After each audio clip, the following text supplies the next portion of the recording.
আগে যদি সকল স্থাপনা অপসারণ করা হয় তাহলে এটা কিন্তু খুব সুন্দর একটা পার্ট ছিল, ইট ওয়াজ ওয়েল মেইনটেইন। তাহলে এটা আবার আমরা এখনই একজন ল্যান্ডস্কেপ আর্কিটেক্টকে দিয়ে এখনই ডিজাইনটা চূড়ান্ত করে ফেলি, যাতে ভোটের আগে আমরাও কাজটা শুরু করি। এই ভাই বসেন, উদ্যোগে বেশ কিছু জলাশয় তাদের প্রবাহ ফিরে পেয়েছে।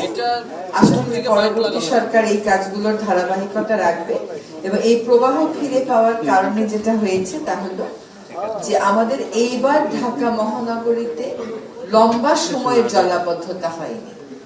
কোনো জায়গায় পানি থাকলেও এমনও হয়েছে যে মাঝরাতে একটা হোয়াটসঅ্যাপ গ্রুপ আছে, সেই হোয়াটসঅ্যাপ গ্রুপ থেকে আমরা সিটি কর্পোরেশন, 2 সিটি কর্পোরেশন থেকে লোককে ফিল্ডে পাঠিয়ে ওইটা পরিষ্কার করা হয়েছে। আমি জানি না মাঝরাতে যারা কর্তব্য পালন করেছেন তারা এখানে পুরস্কৃত হচ্ছেন কিনা। তারা সরকারি হলেও তাদের একটা স্বীকৃতির প্রয়োজন, এবার না করলেও পরের বার এটা বিবেচনা করা যেতে পারে। আমরা জিরো সয়েলের একটা ক্যাম্পেইন শুরু করেছিলাম, রিগ্রেটেবলি সেখানে আমরা খুব একটা ভালো ফল এবছর দেখাতে পারিনি। কিছু কাজ হয়েছে, কিন্তু আশা করি আগামী 2 বছর এটার পিছনে যদি লেগে থাকা যায় তাহলে এটা কেবল ঢাকা শহরকেই একটু বেশি সবুজ করবে না, বায়ু দূষণটাও কমাতে একটু সক্ষম হব আমরা, কারণ হচ্ছে ধুলা তখন কম উঠবে। আজকে যারা পুরস্কৃত হয়েছেন আমি জানি যে ডাইভার্স ক্যাটাগরি থেকে তারা এসছেন। যে দেশের নাগরিককে সম্মান করা হয় না, সরকার শুধু নিজেকেই সম্মানিত মনে করে আর মাননীয় মহামান্য এসব বলে, সে দেশকে এগিয়ে নেওয়াটা আসলে খুবই কঠিন। আসলে এই দেশের সকল ক্ষমতার মালিক সবসময়ই জনগণ ছিল, এটা কখনোই আমাদের চর্চার মধ্যে ছিল না। এই যে পুরস্কারগুলো দেয়া, নাগরিকদেরকে একটা স্বীকৃতি দেয়া, এর মাধ্যমে নাগরিকদেরকেও আসলে প্রাতিষ্ঠানিকভাবে ক্ষমতায়িত করা হয়। কাজে এই উদ্যোগটা গ্রহণ করার জন্য আমি এজাজকে ধন্যবাদ জানাচ্ছি। আমি আশা করি অন্যান্য স্থানীয় সরকার কর্পোরেশনগুলো, স্থানীয় সরকার প্রতিষ্ঠানগুলো একটা মডেল ডেভেলপ করবে জনগণের সাথে সবসময় এঙ্গেজ থাকার এবং তাদের কাজগুলোকে স্বীকৃতি। সব কাজ তো সরকার করতে পারে না, আসলে অনেক কাজ সরকারের করার উচিত না, অনেক কাজ নাগরিকদেরকেই বা অন্যান্য সংস্থাকে দিয়েই করানো উচিত। কিন্তু আমরা সব কাজ করতে চাই, ইন দ্য প্রসেস দেখা যায় এত বেশি ভারাক্রান্ত হয়ে যায় যে সেগুলো আর আমরা করতে পারি না।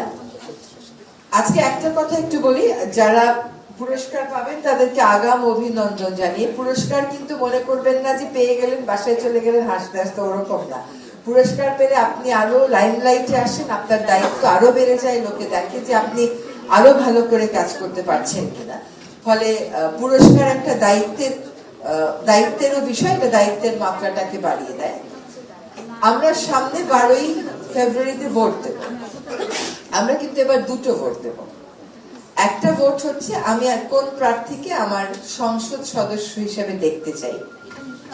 সেখানে আপনারা আপনাদের বিবেক বুদ্ধি কাজে লাগিয়ে এমন ভাবেই ভোট দেবেন যাতে আর পস্তাতে না হয়। আমরাই ভোট দিই, আমরাই আবার বলি নেতারা ভালো না, এটা হইতে পারবে না। আমরা ভালো নেতা দেখে যেন ভোট দিই।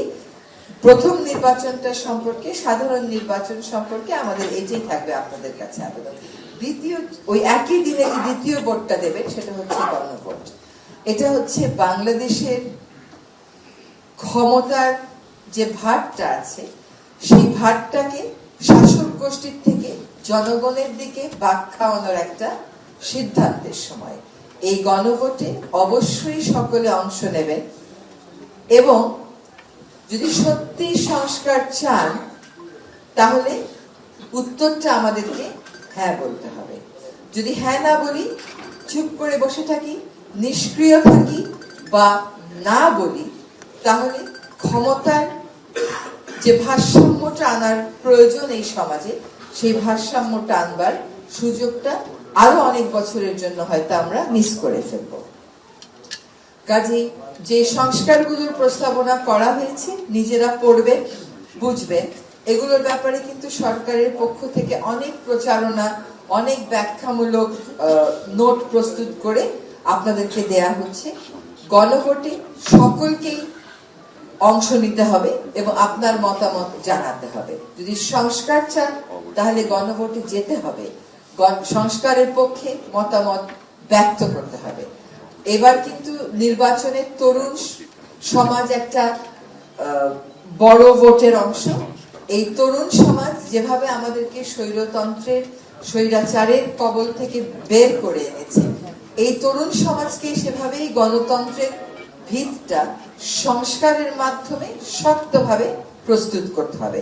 শুধু স্বৈরাচার চলে গেল তাতে খুশি হয়ে বসে থাকার কোনোই সুযোগ নাই, কারণ এই দেশে আগেও স্বৈরাচার বিরোধী আন্দোলন হয়েছিল।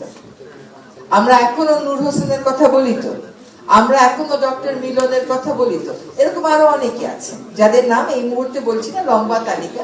ফলে স্বৈরাচার বিরোধী আন্দোলনে সফল হওয়ার সাথে সাথে দেশে গণতন্ত্র চলে আসে না। দেশে গণতন্ত্র চলে আসতে প্রত্যেকটা নাগরিককে তার ভোটাধিকার প্রয়োগে সচেতন এবং সতর্ক হতে হয়। আপনাদের ভালো বুঝে আপনারা সাধারণ নির্বাচনে ভোট দেবেন, আর গণভোটে সংস্কারের যে প্রস্তাবনাগুলো আছে যদি সত্যি ক্ষমতার ভর শাসক গোষ্ঠীর কাছ থেকে জনগণের কাছে নিতে চান তাহলে সংস্কারের পক্ষে থাকবেন।